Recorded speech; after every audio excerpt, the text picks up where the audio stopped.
দেখো আমি অল্প আজকে সবজি কিনে নিয়ে এসেছি। সবজি কিনতে পারলাম না, ভালো করে সবজি খেতে পাচ্ছি না, ভাতের সাথে একটু সবজি করতে পারছি না, ডাল করতে পারছি না জলের অভাবে। জলটাই তো হচ্ছে মেন, না খাবার জল না না রান্নার জল, কি করে চলবে? এবার তো আমাদেরকে সবাইকে মরতে হবে।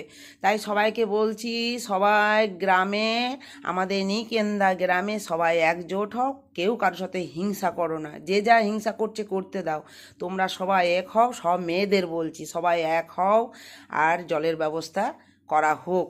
তো দেখো, আমার শুধু চিন্তা হচ্ছে, এগুলো নিয়ে এলাম, আমার ছেলে বলছে এগুলো নিয়ে এলে কি করে রান্না করবে, খাবার জল কোথায় কোথায় খাবার জল?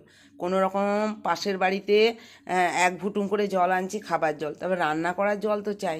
তো দেখো, এইভাবে কি আর জীবনটা চলবে? কতদিন, আর 1 বছর হয়ে গেল, কোনো জলের ব্যবস্থা না, কলের জল না, তোমার ট্যাঙ্কির জল না, ডাম্পারের জল না, কিচ্ছু নেই, কিচ্ছু নেই। কী যে হচ্ছে বুঝতে পারছি না।